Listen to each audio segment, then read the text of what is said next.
আসসালামু আলাইকুম দর্শক, welcome to ion legal show.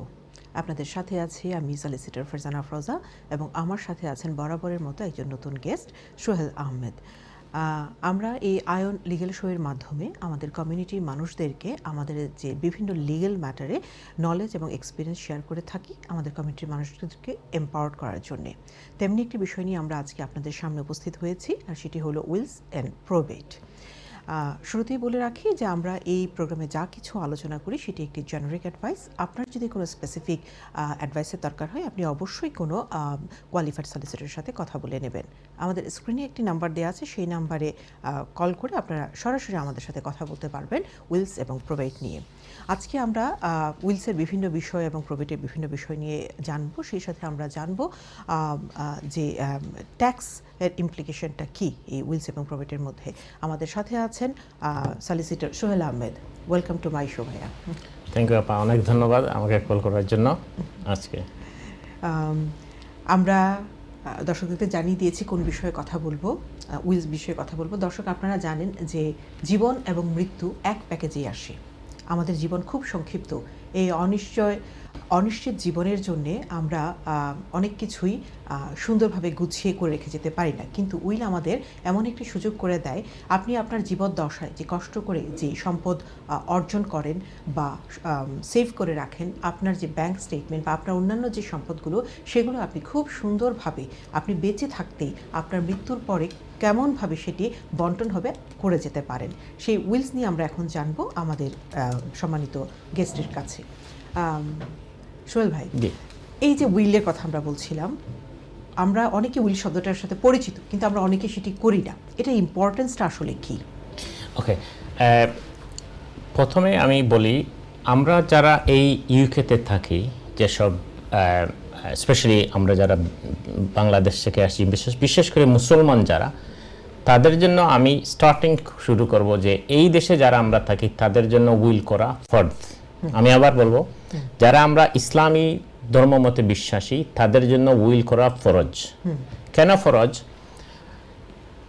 এটা দুইটা দিক, একটাই দিক মূলত আমি আলোচনা করি। প্রথম হচ্ছে আল্লাহ সুবহানাহু ওয়া তাআলা কোরআন শরীফের মধ্যে বলেছেন,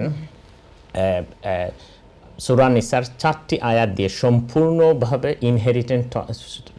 ইনহেরিটেন্স ল, যেটা শরিয়া ল, যে আপনার প্রপার্টি কে কি কোনো কতটুকু পাবে, এটা আলোচনা করেছেন, বলে দিয়েছেন। এবং সূরা নিসার চ্যাপ্টার নম্বর 4 আয়াত নম্বর 11 এটা শুরু করেছেন এবং শেষ করেছেন নির্দেশনা দিয়ে। ইটস এ কমান্ড অফ আল্লাহ সুবহানাহু ওয়া তাআলা, ফারিদাতুম মিনাল্লাহ।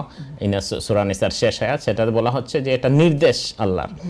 এটা এবং সূরা তারপর চ্যাপ্টার নাম্বার 4 আয়াত নাম্বার 12, তারপর আয়াত নাম্বার 176, এই তিনটা আয়াত মূলত, এবং চ্যাপ্টার নাম্বার 4 আয়াত নাম্বার 7, এই চারটা আয়াতের মাধ্যমে আল্লাহ সুবহানাহু ওয়া তাআলা ডিস্ট্রিবিউট করে দিয়েছেন কে কতটুকু পাবে।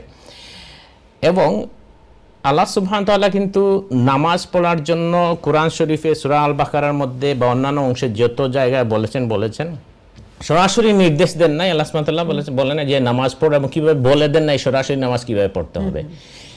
সব জায়গায় বলেছেন নামাজ কায়েম করো, স্টাবলিশ। এই কথাটাই কোরআন শরীফের মধ্যে নামাজের ব্যাপারে এসেছে, কিন্তু ইনহেরিটেন্সের ব্যাপারে সরাসরি নির্দেশ দিয়েছেন। ফারিদাতুম মিনাল্লাহ মিনস দিস ইজ আল্লাহ সুবহানাহু ওয়া তাআলা কমান্ড অ্যাকর্ডিং টু ডিস্ট্রিবিউট করতে হবে। এবং হাদিসের মধ্যে এসেছে যাদের সম্পত্তি মৃত্যুর আগে যদি তারা আল্লাহর আইন অনুযায়ী, বিধান অনুযায়ী যদি এটা ডিস্ট্রিবিউট করে যাওয়া না হয়, তাহলে মৃত্যুর পরে তাদের 70 বছরের ইবাদতি সিল করা হবে এবং তাদেরকে জাহান্নামের মধ্যে প্রবেশ করানো হবে। সো এটা ইম্পর্টেন্ট এবং কতটুকু দায়িত্ব। এখন এই দেশে কেন আমি ফরজ বলছি, এই দেশে যদি আপনি উইল করে না যান, তাহলে আপনার সম্পত্তি মৃত্যুর পরে কুফর ল অনুযায়ী, কুফর হিসাবে এটা কিন্তু ডিস্ট্রিবিউট করা হবে। Means against the Quranic law, against the sharia. আমাদের একটি কল আছে, আমরা কি নিব? প্রিয় দর্শক, আসসালামু আলাইকুম। হ্যালো, আসসালামু আলাইকুম। ওয়ালাইকুম আসসালাম। জি ভাই, আপনি প্রশ্নটি করুন। হ্যাঁ জি, আপনারা তো আজকে প্রোগ্রাম হলো উইল সম্বন্ধে। জি, আমি একটু রেন্ট সম্বন্ধে মাতাম পারবো না, যে রেন্ট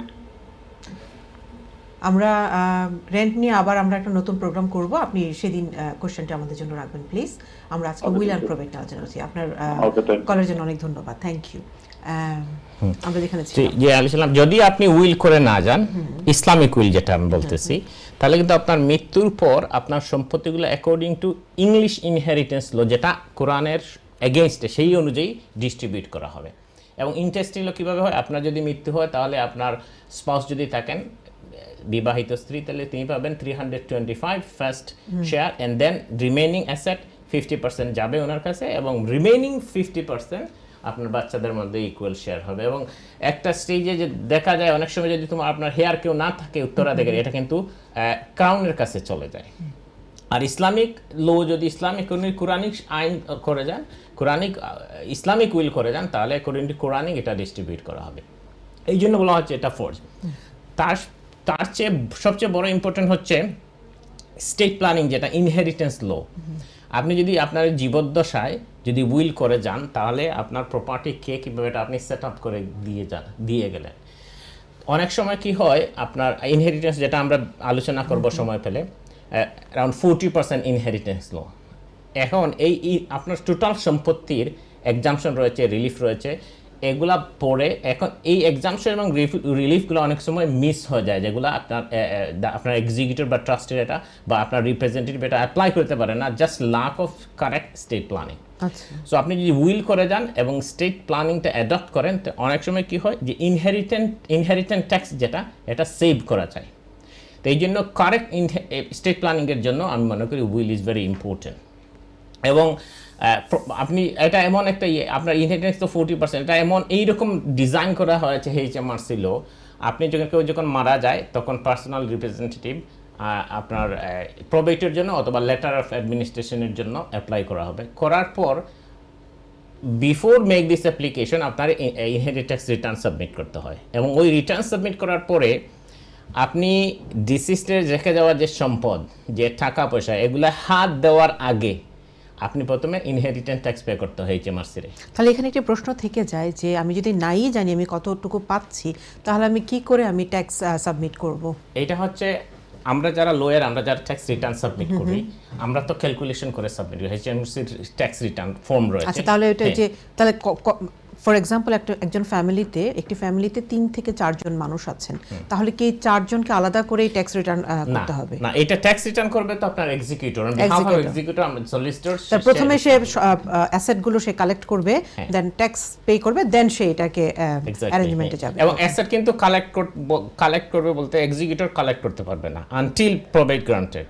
ওকে। সো আমরা যেটা করি, আমাদের প্রসেস হচ্ছে, আমরা যখন কোনো ইনস্ট্রাকশন পাই তখন কতগুলো অর্গানাইজেশন আছে ইংল্যান্ডে, হ্যাঁ, এবং একজন মানুষের কী কী লায়াবিলিটি আছে, এগুলার কয়েকটা অর্গানাইজেশন, তাদের কাছে আমরা চিঠি লিখি, যেমন DWP, HMRC, council, local authority, utility বিলস company, government different department, pension, insurance company, এইরকম প্রায় 14 থেকে 20টা আপনার অর্গানাইজেশন আছে, যারা আপনার লায়াবিলিটি কোথায় কোথায় আছে, কোথায় কোথায় একজন ডিসিস্টেড পয়সা রয়েছে, সেভিং রয়েছে, ইনভেস্টমেন্ট রয়েছে, শেয়ার রয়েছে, প্রিমিয়াম বন্ড, এগুলো সবগুলোতে আমরা লেটার লিখি। হ্যাঁ, তারা আমাদেরকে আপডেট করে যে আমাদের হয়তো 500। আমাদের সাথে একটা কলার আছে। জি কলার, আসসালামু আলাইকুম। আসসালামু আলাইকুম। ওয়ালাইকুম আসসালাম। জি, প্রশ্নটি আচ্ছা, ওই ইনহেরিটেন্স ট্যাক্স বলতেছেন আপনারা, এইটা আপনার কত টাকা হইলে আর কি, একটা সম্পত্তি বিক্রি করিয়া কত টাকা হইলে আপনার ইনহেরিটেন্স ট্যাক্স তারা নিবে? আচ্ছা, আমি বুঝতে পারছি, উত্তর দিয়ে দেই সরাসরি। জি জি, ডেফিনেটলি। হ্যাঁ, থ্যাংক ইউ।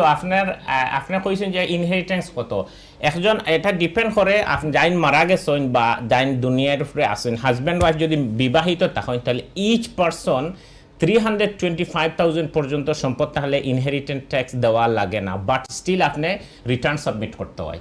আর যদি হাজব্যান্ড ওয়াইফ থাকেন তাহলে এটা কিন্তু ডাবল হয়ে যায়, তখন 650,000 পাউন্ড ইনহেরিটেন্স ট্যাক্স এক্সাম্পশন, যেটা 600 মানে 650,000 পাউন্ড পর্যন্ত আপনার ইনহেরিটেন্স ট্যাক্স দেওয়া লাগতো না। এর উপরে যদি হয় তখন ইনহেরিটেন্স ট্যাক্স দিতে হয়, এবং এটার রেট হইল কি 40%, means in almost half of the property inheritance দিতে হয়। সো এবং আপনার স্পাউসের যে রিলিফ যেটা 325, এটা কিন্তু ট্রান্সফারেবল, মিনস হাজব্যান্ড যদি মারা যায় তার যে পার্সোনাল রিলিফ যেটা, এটা ওয়াইফের কাছে ট্রান্সফার হয়ে যায় অটোমেটিকলি। ওয়াইফ যখন মারা যাইবা তখন তাই টোটাল 650,000 পাউন্ড ক্লেম করতে পারবা।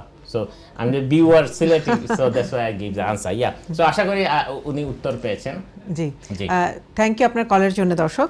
আচ্ছা, আমরা ছিলাম ট্যাক্স সাবমিশনের ব্যাপারে। হ্যাঁ, সো আমরা এসব অর্গানাইজেশন কাছে ইনফরমেশন নেই, সবগুলা তাদের লায়াবিলিটি অথবা ইনভেস্টমেন্ট সব ইনফরমেশন আসার পরে আমরা এইচএমআরসির ফর্মগুলা ফিল আপ করি।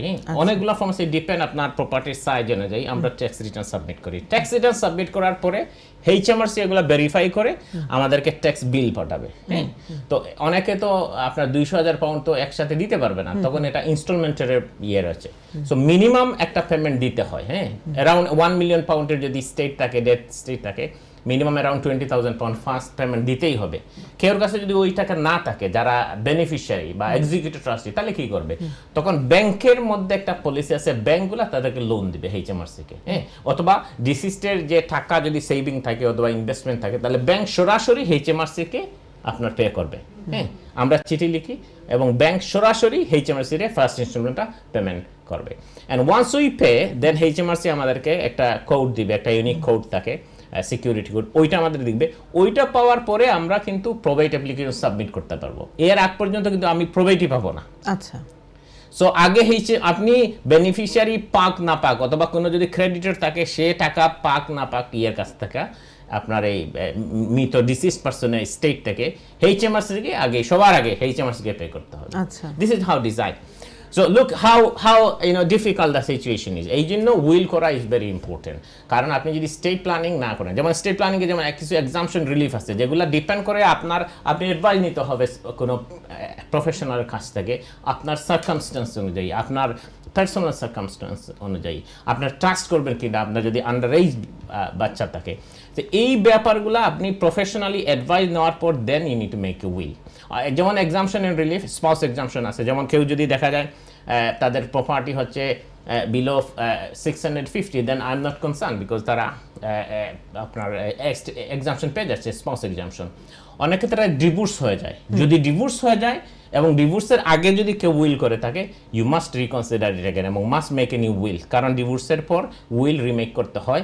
কারণ আমরা নর্মালি যখন ম্যাক্সিমাম উইলগুলোতে স্পাউস এক্সাম্পশনটা ক্লেম করার জন্য যেভাবে ডিজাইন করা হয়, অ্যারাউন্ড 90% উইল যে আমি আমার সব কিছু দিয়ে দিচ্ছি আমার হাজব্যান্ডকে। হ্যাঁ, হাজব্যান্ড যদি আমার লাইফ টাইমে মারা যায় তাহলে আমার বাচ্চারা পাবে। This is how they design it. So it is important once divorce, অথবা আপনি যদি বিয়ে করার পর আপনার আবার উইলটা রিভিজিট করা উচিত। সো এই হচ্ছে রিলিফগুলো, স্পাউস এক্সাম্পশন। তারপরে হচ্ছে আপনার যদি লাইফ টাইমের মধ্যে যদি আপনি কোনো গিফট করে থাকেন, এইটা আর একটা ইম্পর্টেন্ট। আপনার ইংল্যান্ডের লগুলা সামটাইম আমি কোয়েশ্চেন করি হাউ আনফেয়ার দিস ইজ। আমি আমার লাইফ টাইমে যদি আমি কোনো গিফট করে থাকি, আমার বাচ্চাদেরকে আমি 100,000 পাউন্ড দিয়ে দিলাম, এবং উইদিন 7 ইয়ার্স যদি আমি মারা যাই, তাহলে কিন্তু দেখেন এই 100,000 পাউন্ড আমার স্টেট থেকে চলে গেছে 6 বছর আগে, আমি মারা গেছি 6 বছর পর। এই 6 বছর পরে মারা যায়, এইচএমআরসি বলছে no, this 100,000 pound which you paid already, this আমরা কনসিডার করতেছি এটাও তোমার ডেথ স্টেটের মধ্যে চলে আসছে। এবং তুমি যে রিলিফ ক্লেম করতেছো 325,000, ওখান থেকে 100,000 মাইনাস। সো আপনি লাস্ট 7 ইয়ার্স, মৃত্যুর 7 বছর আগ পর্যন্ত যদি আপনি কোনো ডোনেট করে থাকেন, গিফট করে থাকেন, এগুলো কিন্তু কার্যকারিতা নেই। এগুলাও কিন্তু ধরে নিয়ে নিচ্ছে আপনার ইয়েতে, ইনহেরিটেন্স ট্যাক্সে তারা ক্যালকুলেশন করবে। আর কি আছে? তো এগুলো হচ্ছে বাচ্চাদের অনেক সময় আমরা ট্রাস্ট সাজেস্ট করি, যদি আন্ডার এজ বাচ্চা থাকে উইলের মধ্যে আমরা ট্রাস্ট সাজেস্ট করি just to take advantage of tax relief. তারপর হচ্ছে অনেক সময় দেখা যায় যে আপনার ফর এক্সাম্পল আপনি প্রপারলি সাবমিট করার পর 325 or 500,000 পর আপনার ইনহেরিটেন্স ট্যাক্স চলে আসছে। সেখানে আমরা যদি চ্যারিটিতে আমরা একটু ডোনেশন করে দিই, তখন 10-15% আপনার রিলিফ পাওয়া যায়। হ্যাঁ, তখন এবারেই দেখা যাচ্ছে 200 সামথিং চলে আসছে। এইরকম আমরা একজন মানুষের ফ্যামিলি সার্কামস্ট্যান্স, পার্সোনাল সার্কামস্ট্যান্স, তারপর তার যে প্রপার্টিগুলো রয়েছে, টোটাল ডেথ স্টেট কত টাকা, এগুলা সব ক্যালকুলেশন করে তারপর দেন আমরা make a plan for state planning to save the inheritance tax. তারপরে আরও কিছু ব্যাপারগুলো আছে যেগুলো হচ্ছে very important, specially the will করার সময়। ইটস নট অনলি দ্য আপনি স্টেট প্ল্যানিং করতে হবে, আপনার প্রথম হচ্ছে আপনি ডোনেট কাকে করবেন, এগুলো বেনিফিশিয়ারি সিলেক্ট করতে হয়। তারপর হচ্ছে আপনার যদি আন্ডার এজ বাচ্চা থাকে তাহলে কিন্তু it's important to appoint A guardian. তারপর হচ্ছে ফিউনারাল উইশেস থাকে, ফিউনারেল উইশ কি, অনেক সময় কেউ দেখা যায় যে কেউ আপনার মৃত্যুর আগে তাদের থাকে আমি এই স্পেসিফিক গার্ডেন অফ পিসে আমার দাফন করা হবে, আমি ইস্ট লন্ডন মসজিদে অথবা ব্রিকলেন মসজিদে আমার জানাজা হবে। হ্যাঁ, এই কথাগুলো আপনি উইলের মধ্যে লিখে যেতে পারেন যাতে to make it easier for the people who will letter look after. আপনি মসজিদ মাদ্রাসায় যদি 5%, 2%, 5,000, 10,000 দিতে পারেন, ডোনেট করতে পারেন। সো এই ব্যাপারগুলোর জন্য আমি মনে করি will is very important for a person. আমাদের কমিউনিটির আমরা কিন্তু এত সচেতন না উইল করার জন্য। এর কারণ হচ্ছে আমরা কালচারালি, আমরা বাংলাদেশ থেকে যারা আসছি, আমরা বাংলাদেশে যখন কেউ মারা যায় তখন শরিয়াল ল যেটা আপনি নিশ্চয় জানেন, বাংলাদেশ থেকে আপনি লয়ার এবং পড়ালেখা করেছেন, আমাদের পার্সোনাল একটা ইসলামিক ল অর্ডিন্যান্স আছে 1961 মোর লাইকলি ওর 1861, এটা অটোমেটিকলি অ্যাপ্লাই হয় আপনার ইনহেরিটেন্স, আমাদের সম্পদ ডিস্ট্রিবিউট করার ক্ষেত্রে। সুতরাং আমাদের ওখানে ইসলামিক উইল এগুলো চিন্তা করার দরকার নেই এবং উইল করার দরকার, অটোমেটিক্যালি ইনহেরিটেন্স ল, ইসলাম শরিয়া ল যেটা অ্যাপ্লিকেবল আমাদের প্রপার্টি অ্যাকর্ডিং লিস্ট, এই জন্য আমরা এটাকে আপনার গুরুত্ব দেই না। But in this country it is very important to think about make a will, whether Islamic will হোক অথবা ইংলিশ উইল হোক। বাট অ্যাজ এ মুসলিম আমার দায়িত্ব হচ্ছে একজন ক্লায়েন্ট যখন আসে সেই ফেথ থেকে তাকে সাজেস্ট করা that this is was the position Allah order and this is what likely you can get. Islamic যে উইলের কথা বললেন সেটা ঠিক আছে মুসলিম যারা আছেন, বাট অন্যান্য ধর্মাবলম্বীদের জন্য তো আমাদের যে কনভেনশনাল যে উইল সেটা করতে হয়। প্রিয় দর্শক, আপনারা জানলেন যে এদেশে উইল করাটা কত ইম্পর্টেন্ট। আপনি যদি আপনার উইল করে না যান তাহলে আপনার যে প্রপার্টি আছে, আপনার যে ইনভেস্টমেন্ট আছে, আপনার যে ব্যাংকে টাকা রেখেছেন, এই সব কিছু কিন্তু ইন্টেস্টেড রুলসে অনুযায়ী পড়বে এবং সেক্ষেত্রে আপনার যে ইচ্ছে, ব্যক্তিগত ইচ্ছে, সেটার প্রতিফলন নাও ঘটতে পারে। সেজন্য সবচেয়ে বুদ্ধিমত্তার পরিচয় হবে যদি আপনি সময় থাকতে এখনই আপনি আপনার উইলের কথা চিন্তা করে যান, কাকে কতটুকু দেবেন, কোন কোন খাতে কতটুকু আপনি ব্যয় করবেন, বা আপনার ফিউনারেল উইশেসগুলো কী কী আছে, এই সব কিছু। সোহেল, আমরা আরও জানতে চাইবো, এই তো আমরা উইলের কথাটা জানলাম, উইলের যে কতগুলো রিকোয়ারমেন্ট আছে, লিগ্যাল রিকোয়ারমেন্ট, যেমন সিগনেচার বলেন, উইটনেসেস বলেন, ক্যাপাসিটি বলেন, বা আনডিউ ইনফ্লুয়েন্স থাকতে পারবে না, এই যে ব্যাপারগুলো, এগুলো তো দেখা যায় যে অনেক সময় উইলসে ইনভ্যালিডেট হয়ে যায়। সো ইনভ্যালিড একটা উইল যে এটা হয়, এটা আসলে কি করে প্রুফ হয়? কারণ অনেক সময় দেখা যায় লে পার্সনদের পক্ষে বোঝা সম্ভব না আসলে এখানে কি ধরনের একটা লুপহোলস আছে। আপনার কি মনে হয়? ইটস ভেরি ইম্পর্টেন্ট, ওকে। কারণ উইল হচ্ছে কি, আমাদের উইল কি বুঝতে হবে। উইল হচ্ছে আপনার মৃত্যুর পর আপনার প্রপার্টি ডিস্ট্রিবিউশন কাকে কী দেওয়া হবে এটা লিখে যেতে হবে, এবং আপনার অন্য যদি কোনো উইশেস থাকে এটা দিতে হবে। এখন আপনি অনলাইনে কিন্তু 20 পাউন্ড 50 পাউন্ডে একটা উইল করতে পারবেন, হ্যাঁ, কিন্তু আপনি এই উইলগুলোকে লায়াবিলিটি নেই, হ্যাঁ। যদি ইফ ইট ইজ গোজ রং, আপনার যে উইল ইনভ্যালিড হয়ে যায়, তাহলে কিন্তু রং হাতে আপনার প্রপার্টি সম্পত্তি চলে যাচ্ছে, হ্যাঁ। সো আমি অ্যাডভাইস করবো পার্সোনালি, কেউ যখন উইল করবেন, it is very important to take professional advice. যারা উইল সম্পর্কে, ইনহেরিটেড ট্যাক্স সম্পর্কে, স্টেট প্ল্যানিং সম্পর্কে অভিজ্ঞ, তাদের কাছে গিয়ে অ্যাডভাইস নিয়ে দেন মেক এ উইল।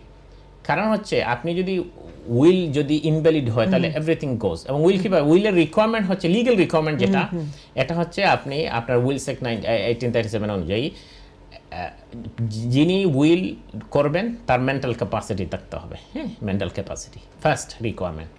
এবং উইলের যদি উনি প্রিভিয়াসলি কোনো উইল করে থাকেন এটা রিভুক করতে হবে, হ্যাঁ, এটা আমরা রিভুক করি নর্মালি। বাট মেইন রিকোয়ারমেন্ট হচ্ছে মেন্টাল ক্যাপাসিটি থাকতে হবে এবং এই উইল উইটনেস হতে হবে, হ্যাঁ, 2 জন উইটনেস, এবং যারা, এবং তাদের উইটনেস যারা, তারাও ওভার 18 হতে হবে, মেন্টাল ক্যাপাসিটি থাকতে হবে, এবং মোর ইম্পর্টেন্ট ইজ তারা বেনিফিশিয়ারি হতে পারবে না। বেনিফিশিয়ারি যদি উইল উইটনেস করে, উইল ইনভ্যালিড। এবং অনেকগুলো উইল আমি চ্যালেঞ্জ করছি যেটা ভুলবশত বেনিফিশিয়ারির স্পাউস সেটা উইটনেস করছে, ইজ গন। বেনিফিশিয়ারি অথবা any person, any family member of beneficiary means, for example আপনার উইলের মধ্যে আপনি দিচ্ছেন আপনার বাচ্চাকে সম্পদ, হ্যাঁ, সেটাকে উইটনেস করছে আপনার স্পাউস, আপনার ছেলের বউ করছে, ইনভ্যালিড হয়ে গেছে। এই জন্য উইল করার সময় আপনি মেক শিওর যে যারা বেনিফিশিয়ারি তারা উইটনেস হতে পারবে না, এবং যারা উইটনেস করছে ইন্ডিপেন্ডেন্ট পারসন, তাদের কোনো ইন্টারেস্ট নাই উইলের মধ্যে, এবং তাদের মেন্টাল ক্যাপাসিটি ওভার 18, হ্যাঁ। এই ব্যাপারগুলো আপনার ইম্পর্টেন্ট খেয়াল রাখতে হবে। property is a big issue in our community. আমি এরকম দেখছি পিতামাতার, it's not only here, in Bangladesh as well, পিতামাতার আপনার মৃত বাবার লাশ আটকে রাখা হয়েছে এবং ছেলেমেয়েরা আপনার বাচ্চা এই সম্পদ নিয়ে মারামারি করতেছে। কি ভীষণ হৃদয় বিদারক। সো এটা হচ্ছে আমাদের এই দেশে এবং বিদেশে। So that's why we should distribute the property according to will, এবং উইল করার সময় অ্যাকর্ডিং টু ল এবং অ্যাকর্ডিং টু রিকোয়ারমেন্ট, এবং লে পারসন লিখতে পারবে, but as soon as fulfil the requirement is a valid will. But obviously আমরা কিন্তু প্রফেশনালরা আমরা শুধু সম্পদ ভাগ করে দেয় না উইলের মধ্যে, আমরা উইলের মধ্যে অনেকগুলো ক্ষেত্রে, যেমন আপনার ট্রাস্টি এবং এক্সিকিউটর, তাদেরকে কিছু পাওয়ার আমরা দেই, ডিসক্রিশনারি পাওয়ার। এমন একটা সিচুয়েশন অ্যারাইজ হলো উইলের মধ্যে, সে ফর এক্সাম্পল একজন বেনিফিশিয়ারি মারা গেল, হ্যাঁ, তার বাচ্চা ইনহেরিট করলো একটি সম্পত্তি, বাচ্চাটা বলা হয় উইলের মধ্যে আমরা অ্যাডপ্ট করি, যেমন আন্ডার 18 থাকলে বেনিফিট দিবে, সম্পত্তি দিবে না, ওভার 18 হলে একটা ডিসেবল হয়ে গেল, হ্যাঁ, ডিসেবল হয়ে গেল না, তার 100,000 পাউন্ড সে পাবে, এই টাকাটা তাকে দেওয়া যাবে না, কি করবে?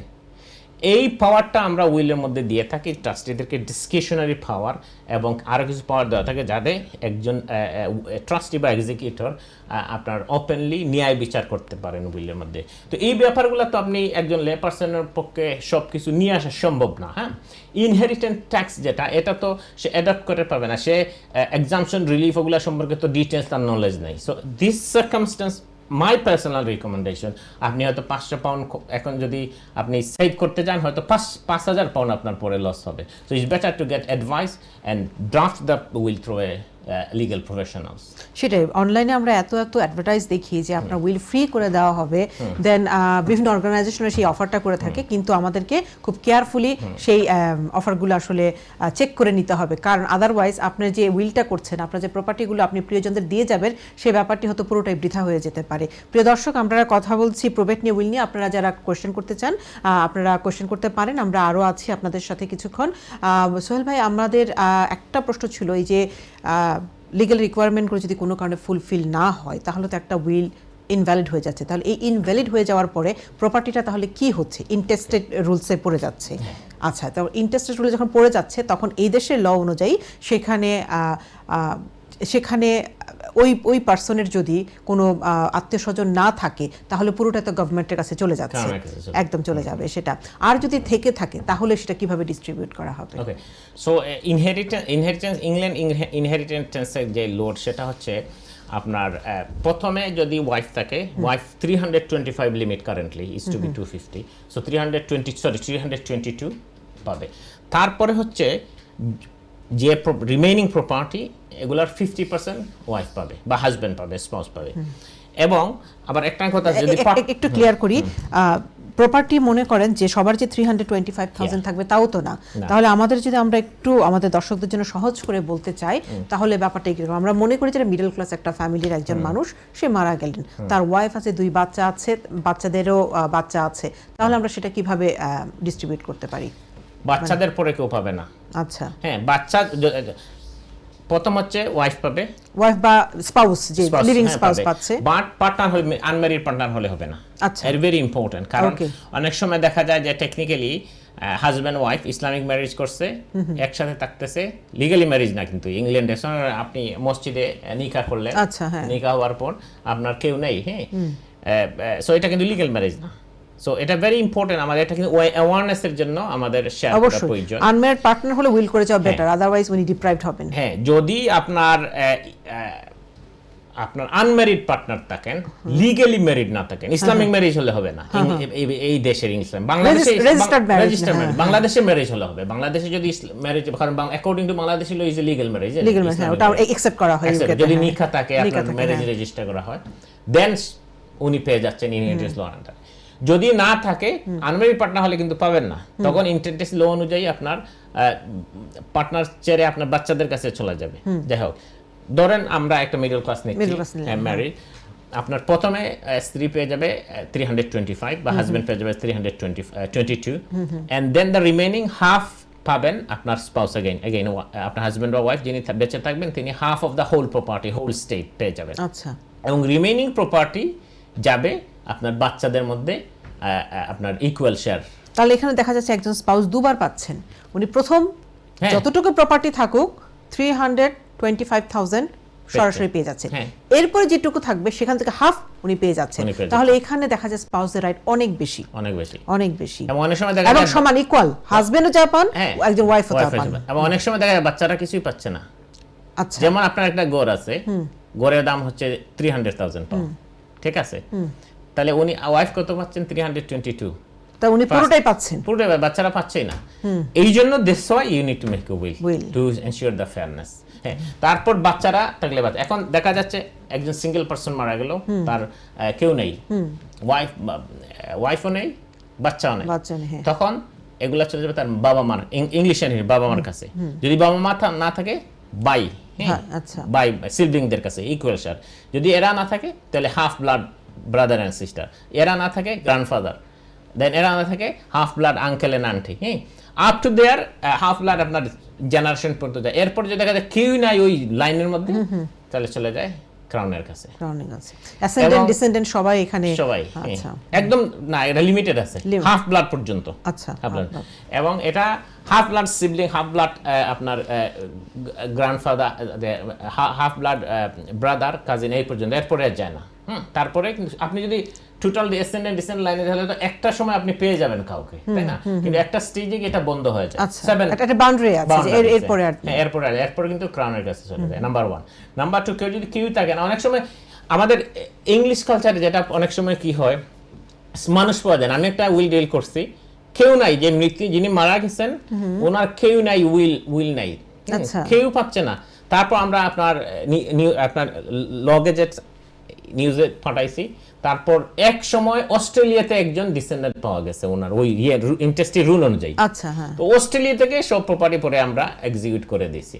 তো এরকম অনেক সময় হয়, কারণ আমাদের যে কালচার, আমরা তো কানেক্টেড বেশি, তারা তো কানেক্টেড না আমাদের, তো সেটা অনেক সময় রং জায়গায় আপনার চলে যায়। সো দিস ইজ একটা সময়, হ্যাঁ, ক্রাউনের কাছে চলে যায়। হ্যাঁ, আচ্ছা, প্রবেট সম্পর্কে যদি একটু আমরা জানতে চাই শুরু থেকে একেবারে, প্রবেট জিনিসটা আসলে কি? ওকে, প্রবেট আরেকটা ব্যাপার হচ্ছে ভেরি ইম্পর্টেন্ট। প্রবেট হচ্ছে আপনার একজন মানুষ যখন মারা যায়, হ্যাঁ, মারা যাওয়ার পরে যদি উইল থাকে, তাহলে উইলে যারা এক্সিকিউটর এবং ট্রাস্টি হিসাবে মেনশন করা হয়, কারা উইলের এক্সিকিউটর এবং ট্রাস্টি হয়, আপনি নিজেই অ্যাপয়েন্টমেন্ট করবেন আপনার পছন্দ অনুযায়ী। নর্মালি আমাদের কালচার আমরা ছেলে মেয়েদেরকে দিয়ে থাকি, অনেক সময় আপনার কেউ ফ্রেন্ড, বন্ধু বান্ধবদেরকে বিশ্বস্ত কেউ, যিনি আপনি একটা ট্রাস্টওয়ার্থি যে আপনি দায়িত্ব রেখে যাচ্ছেন, তাকে আপনি এই দায়িত্ব দিয়ে যাবেন। যে ট্রাস্টি এক্সিকিউটর যারা, তারা কোনো সলিসিটরকে বা তারা নিজেই আপনার অ্যাপ্লাই করবে প্রবেট অ্যাপ্লিকেশনের জন্য। যদি প্রপার্টি দেখা যায় আপনার ইনহেরিটেন্স ট্যাক্স ট্রিগার করে, তখন ইনহেরিটেন্স ট্যাক্স সাবমিট করতে হয়। আমরা বাকিটুকু শুনবো বিরতির পরে। প্রিয় দর্শক, আমরা ছোট্ট একটি বিরতিতে যাচ্ছি, আমাদের সাথেই থাকুন, বিরতির পর ফিরে আসছি খুব শীঘ্রই।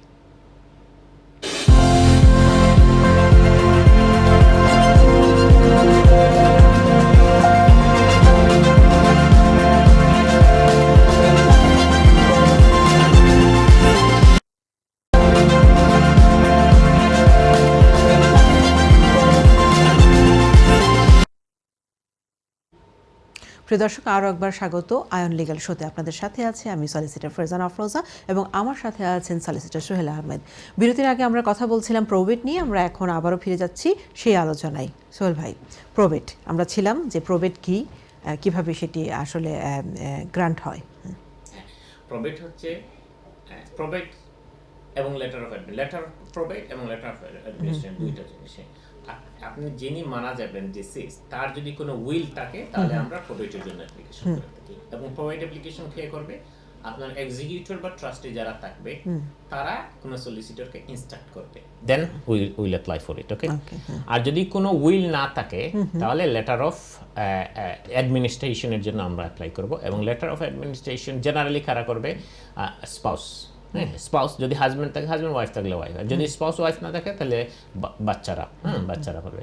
আর যদি এরা কেউই না থাকে, এবং এই যে যদি ওয়াইফ অ্যাপ্লিকেশন করে লেটার অফ অ্যাডমিনিস্ট্রেশন, অথবা যদি ছেলে মেয়ে অ্যাপ্লিকেশন করে ওয়াইফ নেক্সট কিন, তাহলে কিন্তু আমরা অনলাইনে অ্যাপ্লিকেশন করে থাকি। হ্যাঁ, অনলাইনে application is more very easy, within 2 weeks আমরা প্রোভাইড পেয়ে থাকি আফটার ইনহেরিটেন্স সাবমিশন।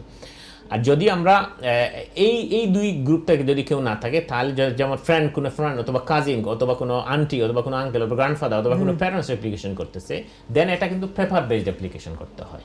আচ্ছা, হ্যাঁ, পেপার বেসড। সো সেটা হবে letter of administration.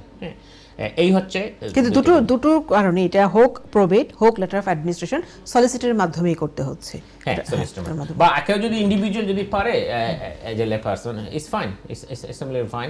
But age I said, যদি প্রপার্টি বেশি থাকে দেন অবভিয়াসলি আপনার যদি স্পেশালি যদি আপনার ট্যাক্স রিটার্ন করতে হয়, তাহলে একটা লে পারসনের সম্পর্কে এটা সম্ভব না, বেসড অন মাই এক্সপিরিয়েন্স। কারণ ইনহেরিটেন্স ট্যাক্স যে ফর্মগুলো রিটার্নগুলো ইজ ভেরি কমপ্লেক্স, এবং আপনি দেখবেন হয়তো সলিসিটরের কাছে আপনি হয়তো 2,000 পাউন্ড আপনি সেভ করার 5,000 পাউন্ড সেভ করার চেষ্টা করবেন, কিন্তু HMRC আপনার কাছ থেকে আর বেশি অ্যামাউন্ট নিয়ে নিচ্ছে আপনার ভুলের কারণে। So always it's better to submit through the solicitor. Okay, হলো সেটা আমরা প্রবেট গ্রান্টেড হয়ে গেল। দেন আপনি শুরুতেই বলছিলেন যে প্রথমে HMRC কে আপনার টাকাটা দিয়ে দিতে হয়, দেন আপনার হচ্ছে ডিস্ট্রিবিউশনটা হয়ে থাকে, এবং সেই ডিস্ট্রিবিউশনটা কে করে? এক্সিকিউটর করে প্রবেটের ক্ষেত্রে। আমরা সলিসিটররা করি, আমরা যেটা করি, আমরা এটা ডিপেন্ড অন কে কিভাবে করে। আচ্ছা, হ্যাঁ, আমরা যখন একটা ইনস্ট্রাকশন নেই ফ্রম A to Z, কারণ আমার ক্লায়েন্ট হচ্ছে এক্সিকিউটর, আপনি যদি এক্সিকিউটরকে দিয়ে দেন এটা প্রবেট আসার পর কাগজটা দিয়ে দেন, এবং সে যদি মিস্টেক করে, তাহলে সে কিন্তু লায়াবল হবে। অন্যান্য বেনিফিশিয়ারিরা কিন্তু তাকে কোর্টে নিয়ে যাবে এবং সে পার্সোনালি লায়াবল হয়ে যাবে, এবং আমার দায়িত্ব হচ্ছে আমার এক্সিকিউটিভ ট্রাস্টিকে সেভ করা। একটা কল আছে নেব। হ্যাঁ, জি, আসসালামু আলাইকুম দর্শক। হ্যালো, আসসালামু আলাইকুম। ওয়ালাইকুম আসসালাম। আপনি জানতাম স্যার আমার কোনো রিয়ল কোনো আমি কাউন্সিলর করব। আমরা প্রশ্নটি শুনতে পাইনি, আরেকবার যদি বলতেন। হ্যাঁ, আমি আমার কোনো রিয়ল কোনো নাই কাউন্সিলর। আপনি শুনতে পেয়েছেন? আপনার কাউন্সিলের গড় না এরকম পরে কি বলছে? না, আমি ওটা আমার রিয়ল গোনা করে থাকি। আমি যদি মারা যাই গভর্নমেন্ট ভবনের ওটা যান। আপনার কথা শোনা যান না ক্লিয়ারলি, আপনি আবার রিং করুক আর লাইন কাটিয়ে, আমার মনে হয় ভালো হইব।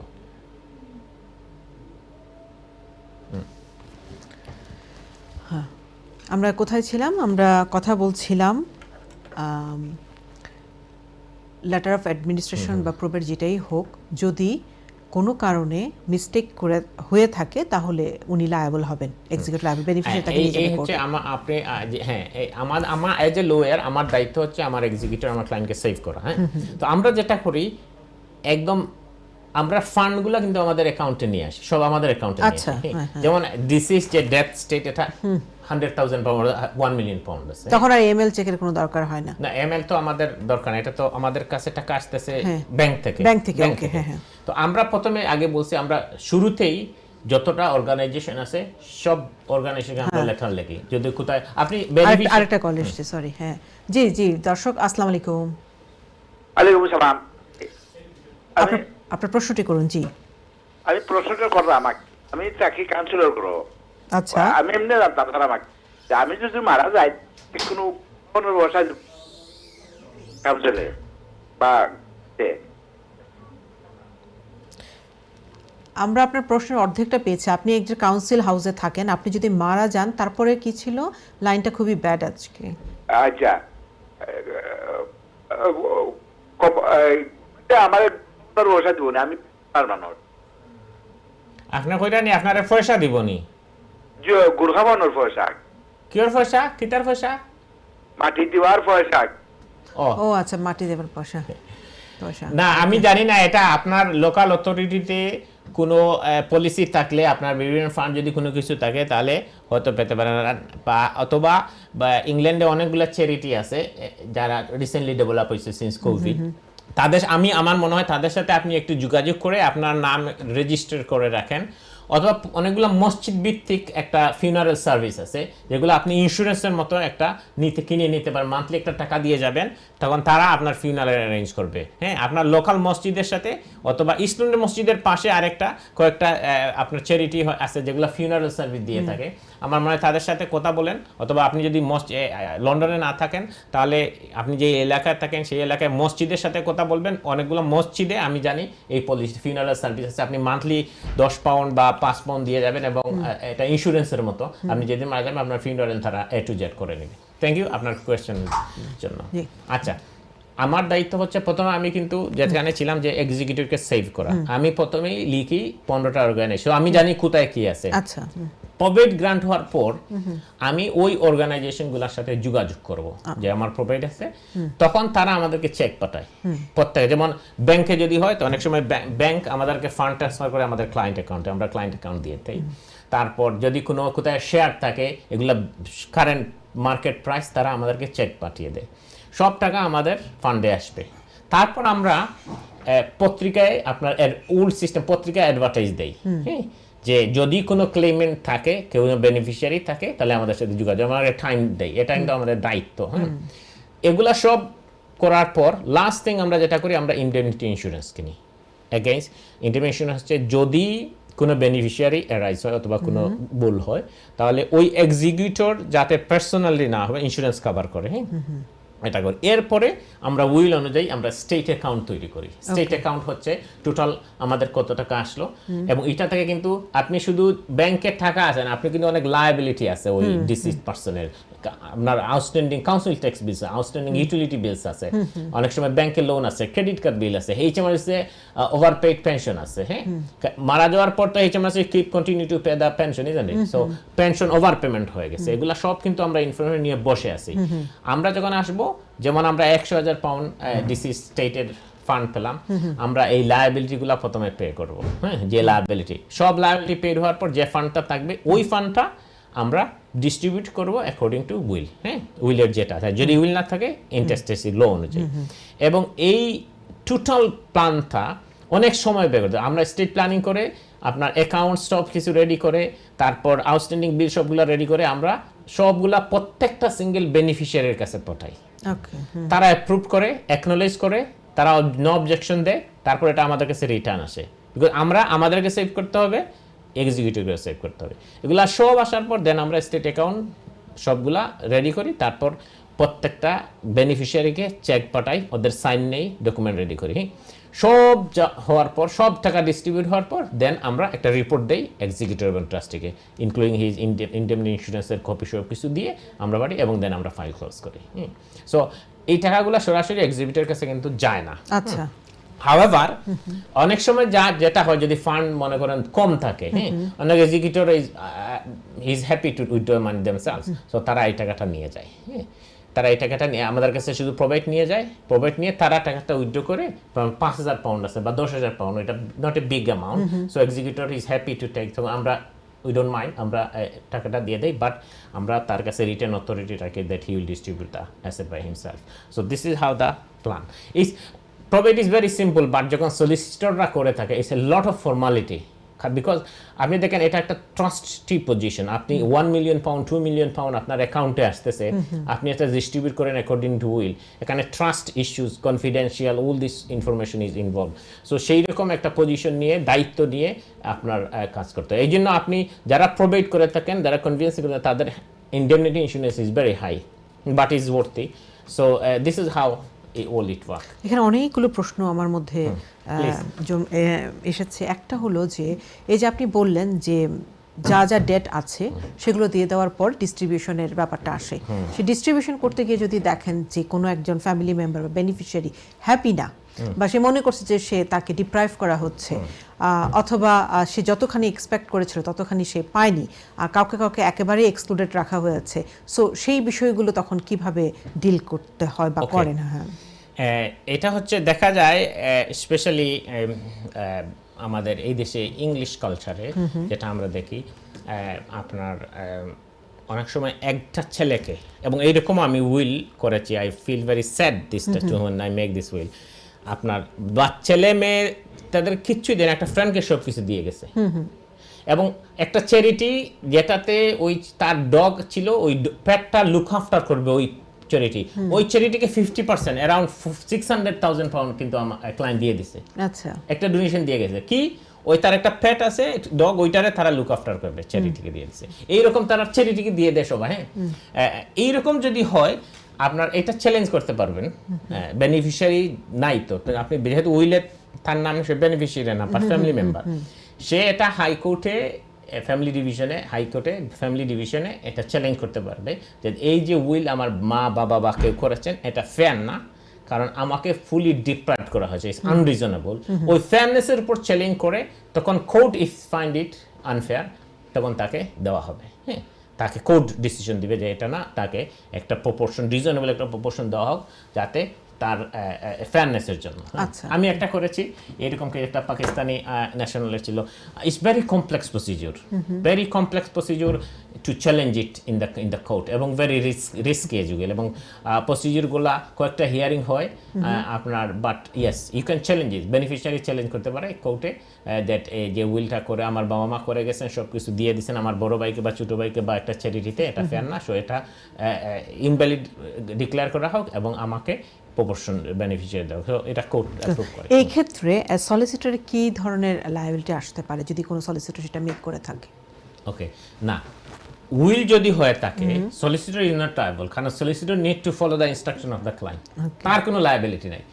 সলিসিটর লায়াবিলিটি হচ্ছে যদি দেখা যায় যে উইল করছে, প্রথম যে গ্রাউন্ড, আমরা চ্যালেঞ্জের যে গ্রাউন্ড গোড়া নিয়ে আসি, প্রথমের গ্রাউন্ড হচ্ছে মেন্টাল ক্যাপাসিটি। যদি যে চ্যালেঞ্জ করছে সে যদি ইস্টাবলিশ করতে পারে মেন্টাল ক্যাপাসিটি ছিল না, তাহলে কিন্তু সলিসিটর লায়াবল, কারণ সলিসিটরের দায়িত্ব হচ্ছে মেন্টাল ক্যাপাসিটি ভেরিফাই করা। আমি ডাক্তার না, আমি যেটা করি, আমি 2টা রিসেন্ট কেস করছি এবং আই এম ভেরি সরি, কারণ এই আমার ক্লায়েন্টগুলো কিন্তু মারা গেছে। মানে কি, প্রথম একটা উইল করছি, করা যাওয়ার পর 8 মাস পরে ওই ভদ্রমহিলা মারা গেছে। এবং মারা গেছে উনি একাই একটা ঘরের মধ্যে, এবং ওনার যে মেয়ে লুক আফটার করতো, যে মেয়ে সব কিছু পাইছে, সে বাসায় গেছে 2 দিন পর গিয়ে দেখছে মাস এই সিটি ইয়েতে বসা, সোফাতে বসা, মারা গেছে। এবং পরে ডাক্তার আসে, আসার পর অবশ্য উনি 2 দিন আগে মারা গেছে। এবং মেয়ে রাত আগের দিন থেকে ফোন করতেছে, মা ফোন উঠায় নাই। 2 দিন ফোন না উঠানোর কারণে শি ইজ কনসার্ন, এবং বাসায় আসছে, আসার পর দেখছে মা সোফাতে বসে আছে। Very sad. এবং আমি উইল করছি 8 মাস আগে। তো ওই উইলটা করার সময় উনি ওই ভদ্রমহিলা সব কিছুই দিয়ে দিছে একটা মেয়েকে। ওনার ছেলে ছিল, 3-4টা মেয়ে ছিল, ওদেরকে কাউকে দেয় নাই। আচ্ছা, শুধু একজনকে দিয়ে দিছে। সো আমি যখন উইল করি তখন আমি প্রথম যেদিন আমার মিটিং হলো, আমি কনসালটেশন হলো, আমি ওনার সার্কামস্টেন্স দেখে আমি প্রথমেই ওনাকে পাঠাইছি জিপি এর কাছে, to bring a letter. GP একটা লেটার দিবে যে ওনার মেন্টাল ক্যাপাসিটি আছে এবং তার কোনো ইয়ে নেই, ডিসেবিলিটি, মানে ওনার কোনো মেন্টাল কগনিটিভ কোনো ইস্যু নেই। ওই জিপি লেটার লিখে দিছে যে she has full mental capacity, first one. Number 2, আমার কিন্তু ক্লায়েন্ট হচ্ছে, যেহেতু মেয়ে নিয়ে আসছে ওনাকে আমার কাছে, মেয়ের সামনে কনসালটেশন হচ্ছে, তখন কিন্তু একটা মেয়ের কিন্তু একটা আনডিউ ইনফ্লুয়েন্স থাকতে পারে। সো মেন্টাল ক্যাপাসিটি দিয়ে চ্যালেঞ্জ করতে পারে, আনডিউ ইনফ্লুয়েন্স দিয়ে। তো মেয়ের আনডিউ ইনফ্লুয়েন্সটা এটা কিন্তু প্রিকশন আমি নিছি। আমি মেয়েকে বলছি তুমি আমার বাসা অফিসে বসবা, তুমি যেতে পারবা না, আরেকটা থার্ড পার্টি সলিসিটরের কাছে নিছি, পাঠাইছি। ওখানে ইন্ডিপেন্ডেন্ট লিগ্যাল অ্যাডভাইস নিছে ওই মহিলা। নেওয়ার পর ওই সলিসিটর একটা লেটার লিখে দিছে যে আমি ইন্ডিপেন্ডেন্টলি অ্যাডভাইস দিছি, উনি এই, এবং একটা স্ট্যাটিউটরি ডিক্লারেশন নিয়ে আসছে ওই সলিসিটরের কাছ থেকে যে উনি সবকিছু ওই মেয়েকে দিচ্ছে। আচ্ছা, তারপর আমি উইল ড্রাফট করছি এবং উনি ওই মেয়েকে সবকিছুই দিয়ে দিছে। যখন উনি মারা গেছে তখন ওনার ওই বাচ্চারা চ্যালেঞ্জ করছে, এটা চ্যালেঞ্জ করলে আমি যখন ওই আপনার প্রথম মেন্টাল ক্যাপাসিটি নিয়ে আসছে, তারপর নিয়ে আসছে আনডিউ ইনফ্লুয়েন্স নিয়ে আসছে, ওগুলা যখন দিছি তখন তারা কেস উইথড্র করে বসে, আর প্রসিড করে নাই। Whatever they understand is, but unreasonableness তারা ইয়ে করে নাই, চ্যালেঞ্জ করে নাই। করলে যেতে পারতো হাইকোর্টে, বাট উইল করার সময় উনি একটা ডিক্লারেশন করছে যে আমাকে, আমার এই মেয়েটা যে বেনিফিশিয়ারি, যাকে সোল বেনিফিশিয়ারি বানাইছে, আমাকে লুক আফটার করছে, আমাকে ডাক্তারের কাছে নিয়ে যায়, আমার লুক আফটার করে টাকা দেয়, সব কিছু এজ টু জেড। এবং আমি বাকি যে আমার বাচ্চারা আছে ওদেরকে আমি অলরেডি কিছু ডোনেশন দিয়ে দিছি এবং they are not entitled to get anything. হ্যাঁ, যার কারণে ওই বেনিফিশিয়ারিকে টোটালি সেভ করা হয়েছে। তো এই জন্য যখন উইল ড্রাফট করা হয়, আনডিউ ইনফ্লুয়েন্স একটু প্রিকশন স্টেপগুলো নিলে আমরা যারা প্রফেশনাল আমাদের লায়াবিলিটিটা সেভ করা যায়। এবং ওই রকম আমি কয়েকটা উইল করছি, স্পেশালি অনেক সময় উইল দেখা যায় তারা একদম মানে শেষ বয়সে করে থাকে। সো সেই আনডিউ ইনফ্লুয়েন্সগুলো আমরা কিন্তু এই সিমটমগুলো ধরতে হবে ক্লায়েন্টদের। হ্যাঁ, যখন আমরা কোনো কনসালটেশন করি আমরা কিন্তু কনসালটেশনে ওনার ভিতর থেকে বাইর করে নিয়ে আসতে হবে ওয়েদার উনি making this decision by herself or himself. যদি দেখা যায় আনডিউ ইনফ্লুয়েন্স থাকে, যদি দেখা যায় কোনো থ্রেটের কারণে, অথবা without not undue influence but somehow pursuit করে ফেলছে মাকে আমাকে সব কিছু ইমোশনালি ব্ল্যাকমেইল করে ফেলছে ফর এক্সাম্পল, এই জিনিসগুলো আমরা যখন অ্যাওয়ার হই সাথে সাথে স্টেপ নিতে হয় এবং ওনাকে ইন্ডিপেন্ডেন্টলি কোনো সলিসিটরের বা কোনো জিপির কাছে অথবা ডক্টরের কাছে পাঠাতে হয় যাতে এটা অথবা সোশ্যাল কেয়ার ইনভলভ করতে হয়। হ্যাঁ, সোশ্যাল কেয়ারদেরকে দিয়ে এটা প্রোটেক্ট করতে হয়। সো এগুলো সব আপনার you need to look into it. এই জন্য উইল ড্রাফট করাটা is very important and huge liability. অথচ এর ভেরি সিম্পল, যে কেউ বসে একটা উইল করতে পারে, সমস্যা নেই। But when we are professional you have to be very careful. চমৎকার বলেছেন। এবার আসি দুটো বিষয় নিয়ে। একটা হচ্ছে ফলস সিগনেচার থাকলে বা যদি এমন কেউ উইটনেস করে থাকেন যিনি আসলে প্রকৃত মানুষটি নন, সেই ক্ষেত্রে উইলের ইফেক্ট কেমন হবে। আর একটা হচ্ছে আমরা উইল স্টোরেজ নিয়ে কথা বলবো পরবর্তীতে। এটা আরেক ফোর্জড ডকুমেন্ট, যেটা আপনি যদি কোনো সলিসিটর যদি ড্রাফট করে থাকে তাহলে তো আর সমস্যা, এটা তো ফোর্জ হওয়ার কোনো কথাই প্রশ্ন ওঠে না। হ্যাঁ, এবং সলিসিটরের দায়িত্বই হচ্ছে আপনার যারা সাইন করবে, যারা উইটনেস করবে, এদেরকে ভেরিফাই করা। নাহলে তো আপনি ডাটা প্রোডাকশন, আপনার যে ক্লায়েন্ট আইডেন্টিটি, এগুলো তো আপনি আমরা যখন উইল ড্রাফট করি সেই ক্ষেত্রে কি উইটনেসকে সলিসিটরের সামনে আসতে হবে? আমরা নরমালি ফার্ম থেকে উইটনেস করে থাকি, ফার্ম থেকে উইটনেস করে থাকেন। আচ্ছা, তখন আর কোনো কোয়েশ্চেনেবল থাকে না, যাতে কোনো কনফ্লিক্ট না আসে ভবিষ্যতে, সেই জন্য আমরা নিজেরাই উইটনেস করে থাকি। বাট আমি এরকম উইল দেখেছি যেখানে সলিসিটর ফার্ম থেকে উইটনেস করা হয় নাই, উইটনেস এসেছে বাইরে থেকে, কোনো সমস্যা নেই। আচ্ছা, বাট এগুলা চ্যালেঞ্জ করার গ্রাউন্ড, যেমন আনডিউ ইনফ্লুয়েন্স বলছি না, তখন আপনি ক্লেম করতে যে যারা উইটনেস করেছে ওনার সিগনেচার, সেরকম সলিসিটর ইনভলভমেন্ট নাই, একটা উইল আসছে, তখন যে পার্টি ডিপ্রাইভড হচ্ছে বেনিফিট থেকে তারা কিন্তু চ্যালেঞ্জ করতে পারবে যে যিনি সিগনেচার করেছেন উনি কিন্তু রিয়েল না। হ্যাঁ, প্রথম হচ্ছে আমরা যেটা করে থাকি সেগুলো আমরা যারা ক্লেম করবেন তাকে নিয়ে ডিল করতেছি, আমরা উইটনেসকে খোঁজার চেষ্টা করব। ওই রকম যদি কোনো মানুষ নাই থাকে, উইটনেস নাই থাকে, তাহলে তো invalid, face of it is finish.